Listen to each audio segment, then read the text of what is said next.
ನೋಡು ಕತ್ತಲೆಯಲ್ಲಿ ನಮಗ್ ಕಾಣಿಸೋದಿಲ್ಲ.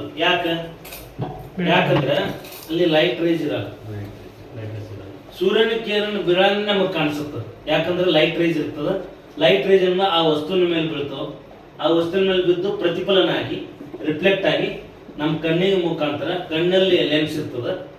ಲೆನ್ಸ್ ಇರೋದ್ರಿಂದ ನಮಗ್ ಕಾಣಿಸ್ತದೆ. ಅದಕ್ಕೆ ನಾವು ಲೈಟ್ ಅನ್ನು ಸ್ಟಡಿ ಮಾಡ್ತೀವಿ. ಲೈಟ್ ಎಲ್ಲ ಕಡೆ ಯೂಸ್ ಆಗುತ್ತೆ. ಪ್ರತಿಬಿಂಬ ಮತ್ತೆ ಇಂದ್ರಧನುಷ್ಯ, ಕಾಮನಬಿಲ್ಲು ಒಳಗೆ 7 ಕಲರ್ ಹೌದಾ, ವಿಗ್ಗೋಲ್ ಹೌದಾ. ಆಮೇಲೆ ನೀವು ಹೆಡ್ಲೈಟ್ ನೇ ಯೂಸ್ ಮಾಡ್ತಾರ, ಟಾರ್ಚ್ ಲೈಟ್ ನೇ ಯೂಸ್ ಮಾಡ್ತಾರ, ಡೆಂಟಿಸ್ಟ್ಗಳು ಯೂಸ್ ಮಾಡ್ತಾರ. ನಮಗ್ ಕಾಣ್ಲಕ್ಕೂ ಯೂಸ್ ಆಗುತ್ತೆ. ನಮ್ ಕಣ್ ಕಾಣಿಸ್ಲಿಕ್ಕಂದ್ರೂ ಅವಾಗೂ ನಾವು ಮಿರರ್ ಯೂಸ್ ಮಾಡ್ಕೊಂಡ, ಕಾನ್ವೆಕ್ಸ್ ಲೆನ್ಸ್ ಯೂಸ್ ಮಾಡ್ಕೊಂಡ ನೋಡ್ಬೋದು. ಅದಕ್ಕೆ ನಾವು ಈ ಟಾಪಿಕ್ ನ ಸ್ಟಡಿ ಮಾಡ್ತೀವಿ.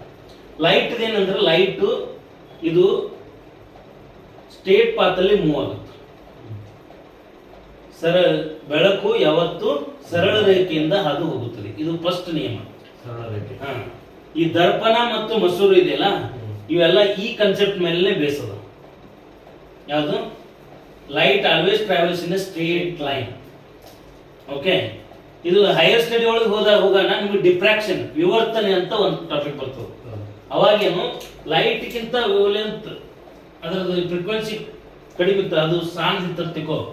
ಅವಾಗ ಏನ್ ಮಾಡ್ತದ, ಲೈಟ್ ಈ ಅಬ್ಜೆಕ್ಟ್ ನಾನ್ ಟ್ರಾನ್ಸ್ಪರೆಂಟ್ ಇರ್ಬೇಕು. ಟ್ರಾನ್ಸ್ಪರೆಂಟ್ ಇರ್ತದ ಅದು ಪಾಸ್ ಆಗಿಬಿಡ್ತದ. ಹೌದಾ? ನಾನ್ ಟ್ರಾನ್ಸ್ಪರೆಂಟ್ ಇದ್ದಾಗ ಅಬ್ಸ್ಟ್ಯಾಕಲ್ ಆಗಿಬಿಡ್ತದ ಲೈಟಿಗೆ. ಲೈಟ್ ಏನ್ ಮಾಡ್ತದ, ಈ ಅಬ್ಜೆಕ್ಟ್ ನ ಕವರ್ ಮಾಡ್ಲಿಕ್ಕೆ ಹಿಂಗಾಗಿ ಹೋಗ್ಬೇಕು. ಅವಾಗ ಈಗ light not travelled in state path. ಈಗ ಸ್ಟೇಟ್ ಲೈನ್ ಅಲ್ಲಿ ಹೋಗಲ್ಲ, ಅದು ಸರಳ ರೇಖೆಯಿಂದ ಹಾದು ಹೋಗಲ್ಲ. ಹೌದಲ್ಲ? ಅದಕ್ಕೆ ಈಗ ನಾವು ದರ್ಪಣ ಮತ್ತು ಮಸೂರ್ನಾಗ ಇಷ್ಟೇ ಸ್ಟಡಿ ಮಾಡೋದು. State light always travels in state path ಅಂದ್ರೆ ಬೆಳಕು ಯಾವಾಗಲೂ ಸರಳ ರೇಖೆಯಿಂದ ಹಾದು ಹೋಗುತ್ತದೆ. ಈ ಕನ್ಸೆಪ್ಟ್ ವಿವರ್ತನೆ ಅಂತಾರೆ.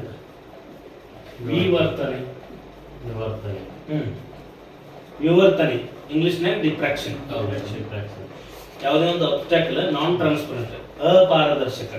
ಪಾರದರ್ಶಕ ಆಯ್ತಂದ್ರೆ ಲೈಟ್ ಪಾಸ್ ಆಗುತ್ತೆ. ಪಾರದರ್ಶಕ, ಅಪಾರದರ್ಶಕ ಇವು ಗೊತ್ತದಲ್ಲ. ಪಾರದರ್ಶಕ ಅಂದ್ರೆ ಅದರಾಗ ಲೈಟ್ ರೇಸ್ ಪಾಸ್ ಆಗ್ತವೆ. ಬೆಳಕಿನ ಕಿರಣಗಳು ಅದರಿಂದ ಹಾದು ಹೋಗುತ್ತವೆ, ಅದು ಪಾರದರ್ಶಕ. ಹಾದು ಹೋಗುವುದಿಲ್ಲ ನೋಡು, ಅದು ಅಪಾರದರ್ಶಕ. ಇಷ್ಟೇ ತಿಳಿತಾ? ಈ ವಿವರ್ತನೆ ಕನ್ಸೆಪ್ಟ್ ಏನೈತಿ, ಇದು ಹೈಯರ್ ಸ್ಟಡಿ ಒಳಗದ, ಅಷ್ಟೇನು ನೆಸೆಸರಿ.